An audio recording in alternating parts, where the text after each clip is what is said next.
1819년 인도. 사냥을 하던 영국군 병사들에 의해 1000년이 넘게 잠들어 있던 석굴이 드러났다. 그곳에서 발견된 현존하는 가장 오래된 불교 벽화.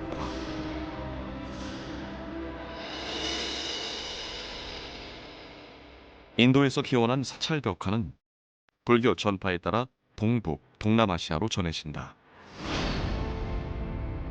한반도에선 삼국시대부터 사찰 벽화가 활발히 그려지기 시작해 불교가 국교였던 고려시대에 꽃을 피운다. 당시 왕실과 귀족의 적극적인 후원 아래 고려의 사찰 벽화는 화려한 양식을 보여주는데, 하지만 조선 왕조가 들어서며 강력한 억불 정책이 시행되고 사회의 윤리였던 불교가 쇠퇴한다. 그렇다고 일반 민중들의 삶까지 한순간에 바뀌지는 않는다. 불교는 사회 전면이 아니라 이면에서 활동하는 민간 신앙의 성격을 띠게 되고, 사찰 벽화 역시 민중의 밤이 담긴 양식으로 변화한다.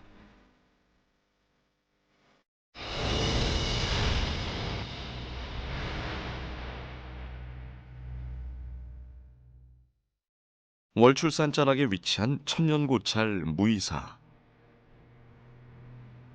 이 절에서 가장 오래된 건물인 극락보존은 조선 초기 억불 정책이 강력히 추진되던 시기에 지어졌다. 어떻게 그것이 가능했을까? 무이사는 당시 억불 정책 아래에서도 왕실의 명복을 기원하는 자복사와 죽은 영혼을 달래는 수륙제를 거행하는 수륙사로 지정됐다. 이 때문에 국가로부터 각종 지원을 받을 수 있었고 극락보전을 세울 수 있었던 것이다.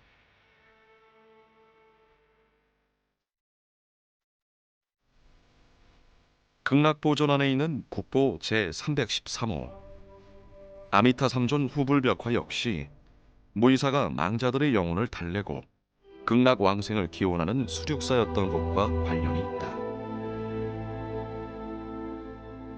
수륙제를 지내는 것은 이제 떠도는 영혼들을 극락으로 보내기 위한 제사이기 때문에 극락을 주재하는 아미타 열애를 주로 모시게 되죠.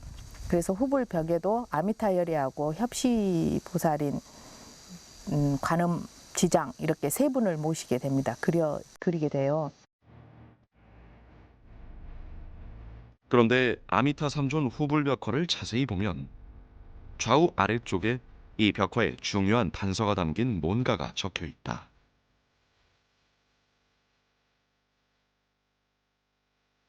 벽화 아랫부분 좌우측 하단에 이렇게 화기가 써여 있는데, 그 화기는 1476년에 3월 1일에 무량수열에 관세음 그리고 지정보살을 그린다고 되어 있고, 그 대시주자가 허순 그리고 전 아산현감 강질이라는 사람이 이제 쓰여 있고요. 그리고 그 외에 뭐 개똥이라든지 또 구월이라든지 이런 그 지역민들의 이름도 보이고 있습니다. 민중들의 이름 없는 지역민들의 시주를 통해서 이제 벽화가 조성된 경우라고 말씀드릴 수가 있겠습니다. 벽화에 그려진 아미타 삼존의 위치 역시 고려시대 귀족 중심에서 조선시대 들어 민중 속으로 들어온 불교의 변화를 보여준다. 고려시대 불상이 아미타 열애를 크고 높이 위쪽으로 상단에 그리면서 아래쪽에 두 보살을 작고 낮게 묘사를 해요. 고려의 불교를 주도하는 세력이 왕실이나 귀족이었다면 그 사람들이 선호하는 그런 그 위계의 질서라든지 그런 걸 표현한 고려 불화와는 달리 조선 시대에는 불교가 정치적으로보다는 대중들 사이로 널리 퍼지는 그런 양식을 택하기 때문에, 그런 쪽으로 발전하기 때문에 부처님을 중심으로 모든 성중들이 둥글게 둘러싸는 그런 형식으로 변하는데, 그런 그 사회적인 불교의 상을 불화 안에 잘 드러나고 있다고 생각이 돼요. 또한 무이사 아미타 삼존 벽화는 불상을 모신 주불전 뒤에 그린 벽화 중 현존하는 가장 오래된 것이다. 장식용이 아닌 예불의 대상이 되는 벽화로 그 가치가 더욱 높다.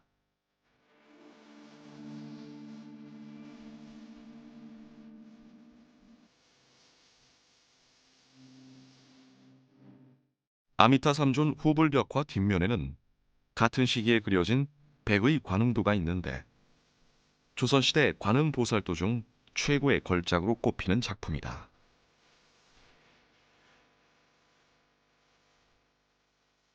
관음보살님은 우리가 세상의 중생들이 고통받고 시름받고 있는 모든 이들을 관세음보살님은 세상의 소리를 듣고 당신이 친히 오셔서 우리에게 고통으로부터 사라지게끔 해준다는 신앙입니다. 그래서 우리가 가지고 있는 고통이 어떠한 고통이든 관세음보살님은 그 모든 것을 섭수하시고 전부 다 갈망해 준다 해주는 것입니다.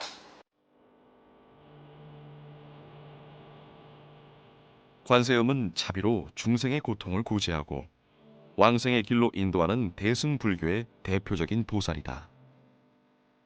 특히 무이사 벽화에 그려진 백의 관음은 깨달음을 상징하는 흰색 옷을 입어 중국 송나라와 원나라 시기 선승들의 불화에서도 선호하는 주제였다.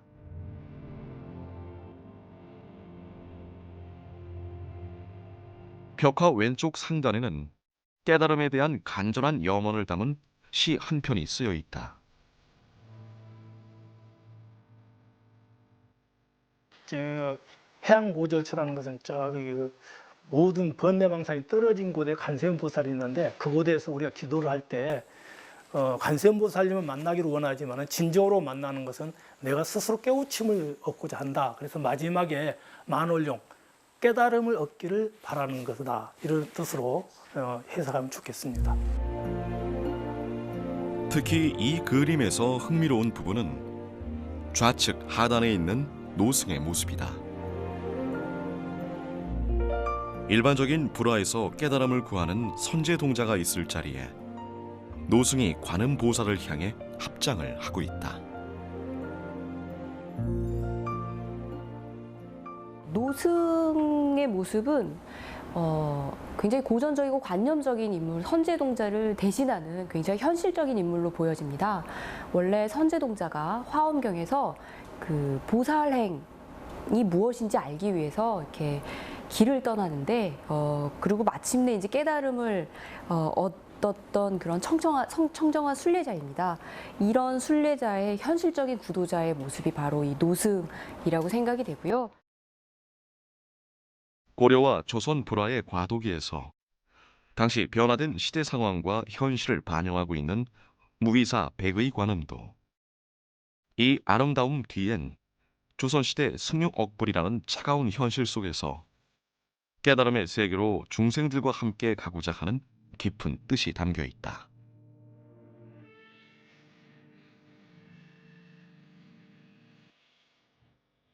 그런데 사찰 벽화는 흑벽에 채색을 입힌 특성상 훼손되기 쉽고 보존이 어렵다. 이 때문에 소실될 경우를 대비해 모사도 제작이 이뤄진다.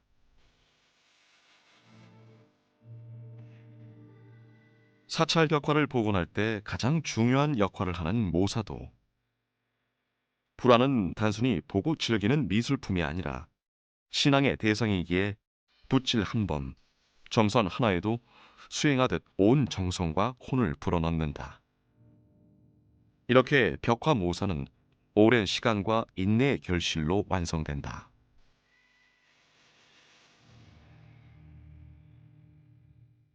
이 모사를 통해서 옛 선조들의 지혜를 다시 한번 볼 수 있는 그런 중요한 일이라고 생각이 됩니다.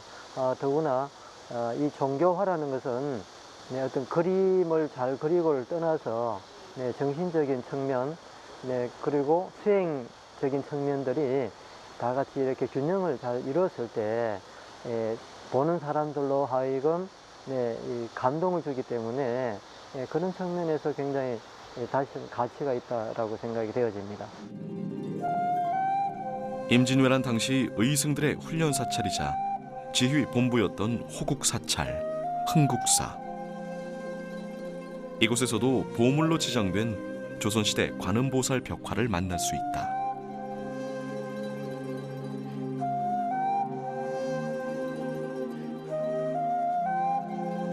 대웅전 후불벽 뒷면에 그려진 이 벽화는 지금으로부터 약 300년 전 조선 후기 1693년경에 그려진 것으로 추정된다. 벽화를 자세히 살펴보면 관음보살은 물에서 솟아난 연꽃을 대자로 반가상으로 묘사돼 있다.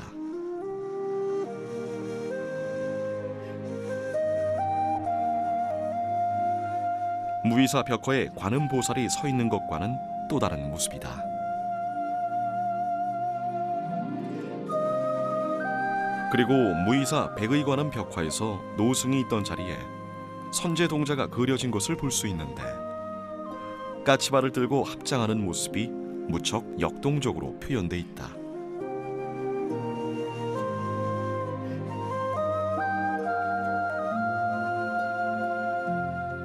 그런데 흥국사 대웅전 후불 벽화에서는 종이가 찢어진 흔적을 볼 수 있다. 이는 이 벽화가 첩부 벽화이기 때문이다.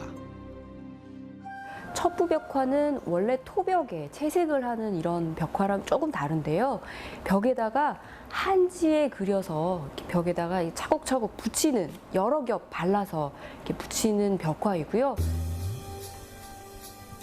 일반적인 사찰 벽화와는 다른 양식으로 독특한 가치를 인정받은 흥국사 관음보살 벽화는 최근 보물로 지정됐다.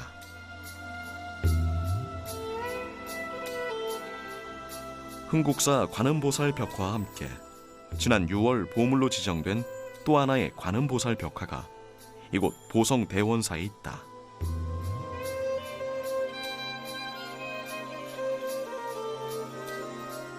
극락전 안쪽 벽에 그려진 관음보살 벽화는 1766년에 조성된 조선 후기의 사찰 벽화이다.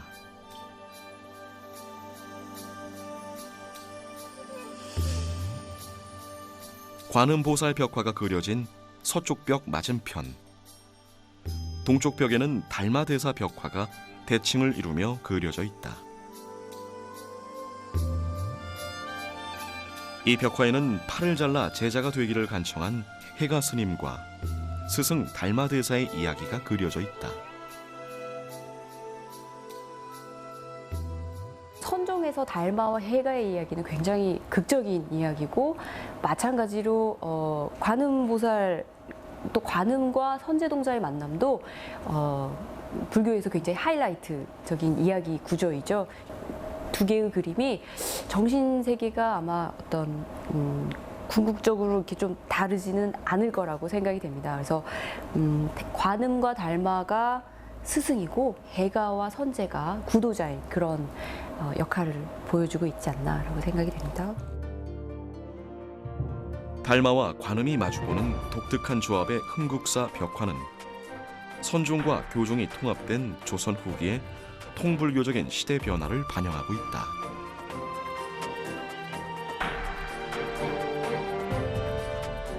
이처럼 사찰 벽화에는 당시 사회의 변화와 그 속에서의 민중들의 바람이 고스란히 담겨져 있다.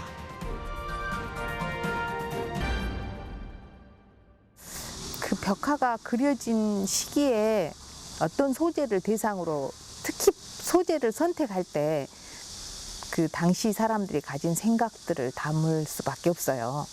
그러니까 벽화 자체는 당시 사회의 모습이나 당시 사상이나 그 사람들이 가지고 있던 생각들을 잘 반영한다고 볼 수 있죠. 사찰 벽화는 심오하고 어려운 불교 교리를 쉽게 그림으로 보여준다. 흔히 그림 경전이라고 부르는 이유이다. 민중들은 이 그림을 보고 불교의 진리에 좀 더 쉽게 다가갈 수 있었다.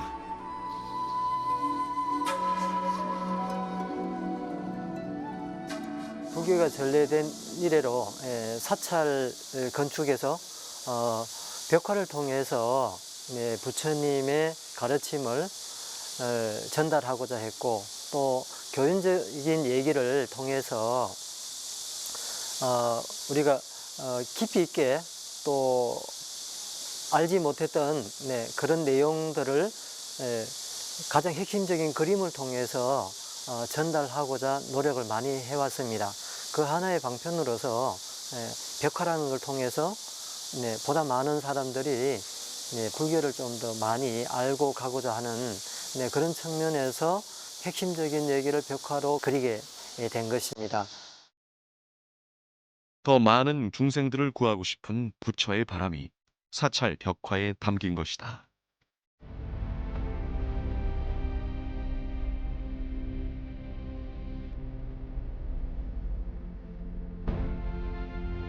우리는 사찰에서 많은 것들을 만나게 된다. 장엄한 불상, 긴 세월을 견딘 석탑, 수려한 정각까지. 하지만 이와는 달리 무심코 지나치는 것들도 있다. 사찰 벽화가 바로 그렇다. 그 어떤 장식보다 오랜 역사를 지닌 벽화에는 부처의 가르침이 담겨 있고 깨달음과 구원을 향한 많은 이들의 간절한 영혼이 깃들어 있다. 당대 불교의 교리이자 시대의 산물이기도 한 사찰 벽화는 소중히 지켜야 할 우리의 보물이다.